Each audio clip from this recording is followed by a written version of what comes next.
Hey everybody, this is Grace, and this is a part of a story about Monica, and I just did a long video. I have a few about the situation. It's basically that she was picked up by the sheriff's department. She's around 40 years old, early 2020 the story goes back to, and she was put on a ranch in a mansion at DEF Ranch because of a lot of things going on, bad things in the county of Richardson County, Texas. And she's one of the people that they're worried about. And in that county, the elders of the county, they basically run the show, and people who grew up in this, it's been like that since it was first settled many generations before.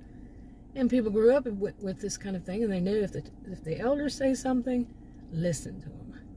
And Monica's one to listen to. Most people do that. It's a very wealthy county, the people are really overall good, decent people. There's one area that's called, the town was actually called the Outlaws. It goes back generations, rich history. They're not so much, nobody should give one town a bad reputation, but it has one. It always has had one. Not everybody in it is, not anybody anywhere, they're all the same. Okay, and there's another one that's kind of iffy. It's called the hippie town. Anyway, like I said, this was about Monica, and Monica being picked up by she wasn't picked up by the sheriff, she was picked up by the deputy, but that deputy, he's kind of high up. And she was brought out there because of her, in part, they told her it was because of her aunt, Ruth. And I got videos about her aunt Ruth. Now Ross is the deputy that picked her up, okay. Now, I'm going to continue that part of the story. There's one right before this one, it should be, that talks about the rest. If I did that, if I added all that, whoa, it would be too much. Anyway, I wrote it down, so I'm going to read from it.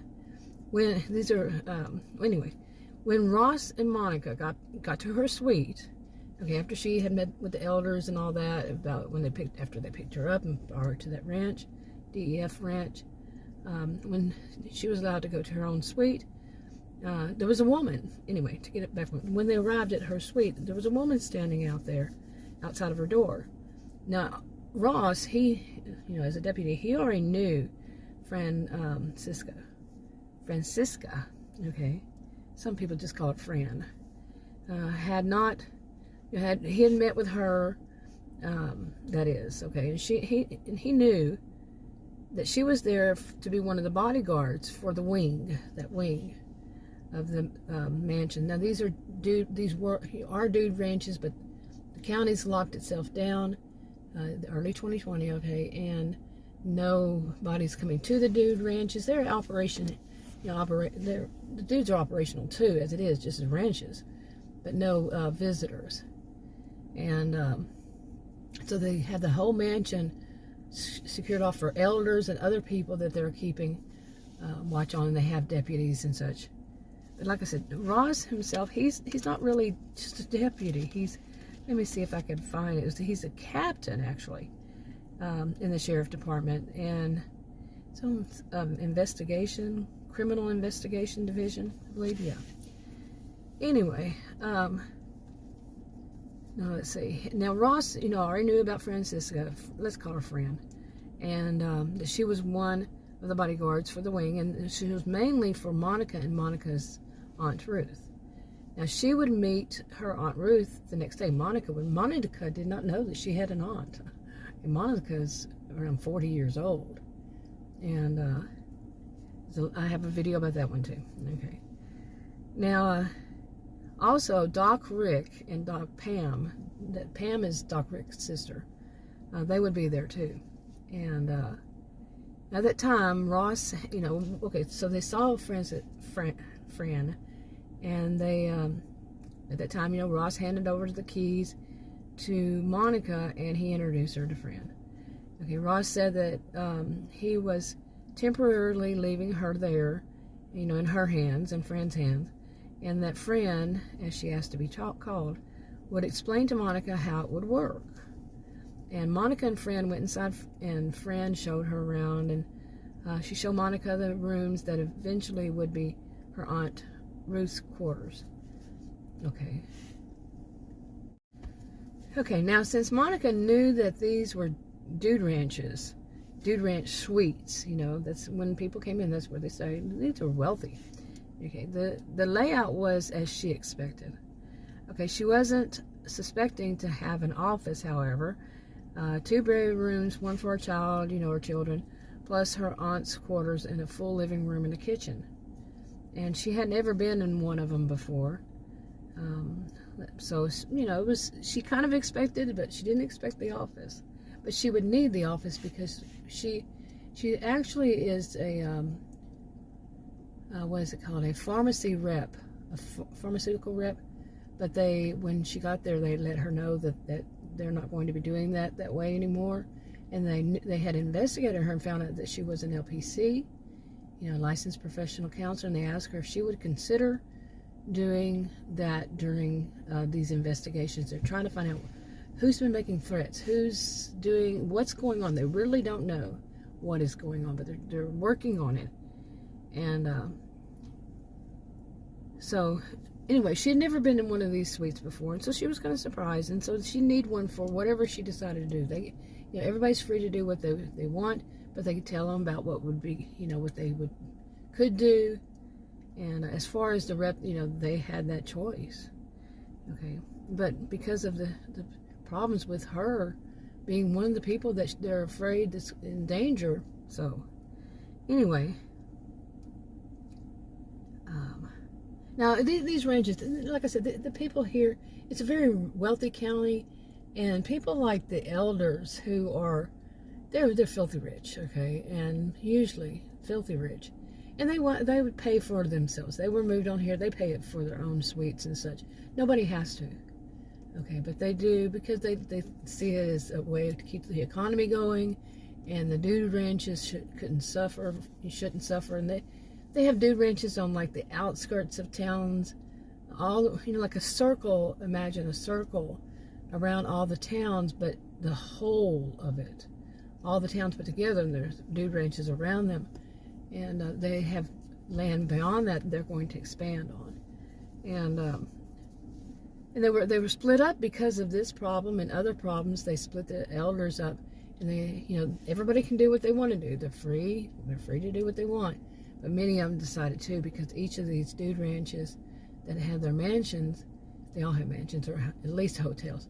They have their own healthcare facilities, like I said, early 2020. So, it's a lot of information. Now, like I said, Monica knew that these were suites and all that. She wasn't expecting all that. But, you know, wealthy people would pay for it, you know, now, you know. But she didn't have to, and she really wasn't even, it wasn't even suggested to her. They usually just keep that within the elders, and Monica's only, like I said, 40. And, you know, other people like Ross and them, they don't have to pay for it.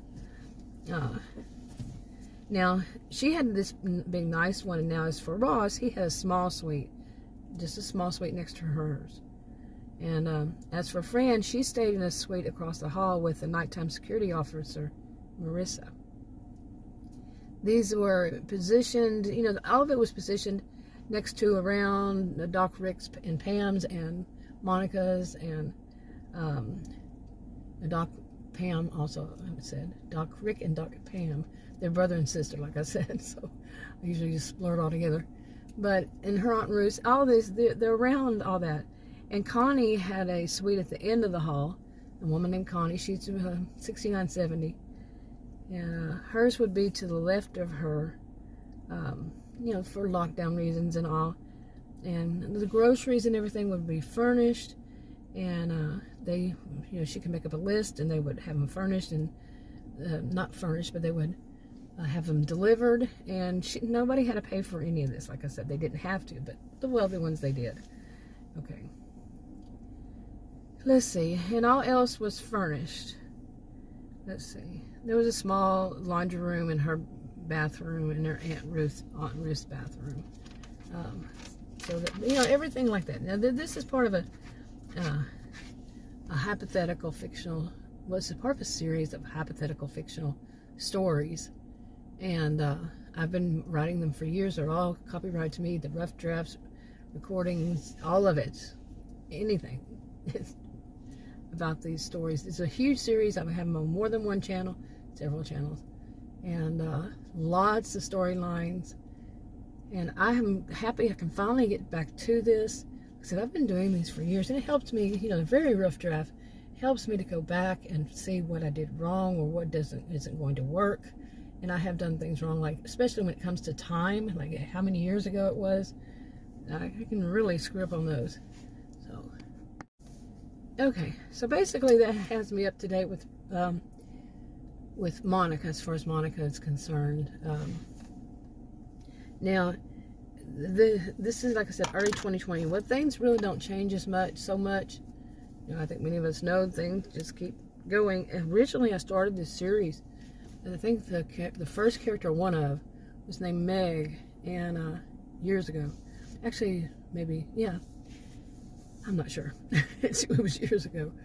But it was supposed to be a little bit futuristic, and it's sort of like 2025, but then it went to 2027, and basically the part that was about this, it started early 2020, what was going on, I'm avoiding saying a certain word, it's still going on in 2027 in this, you know, hypothetical fictional story, part of the series. But I had also made characters years and years ago, I don't even know how long ago, like Dawn and David, and they were the main center of the storyline back then. And they lived in a place within Victorson County. It's called Bella, Texas. They didn't live there, but they had come back. I think they owned property there, and they came back. And I don't even remember what reason I had, because this was before 2020. But it's all combined. Anyway, I think this gets me up to date with Monica. Now, like I said, she's going to be on this ranch. If they don't know, it's early 2020. They have no idea. You know, none of us had any idea what was going to be going on after that, how it was all going to work out. And I think I mentioned in this video, the whole county is kind of on lockdown. That county, it's a hypothetical fictional county, hypothetical fictional all around. The only thing that isn't fictional, really, when it comes down to it, you know, like this kind of thing, is Texas. Texas exists. So, and the county underneath it, I don't even have a name for it, I don't think. So it's somewhere in my notes. I keep them in binders. And, you know, by which storyline, and I have so many. Oh my goodness. Anyway, wrapping this one up. So after this, but I do want to say that a big part of it becomes that they get online. And eventually, when I have all the background stories, I'll have them online, different people. Not all of them. So, we'll see. Talk to you on another video. Bye.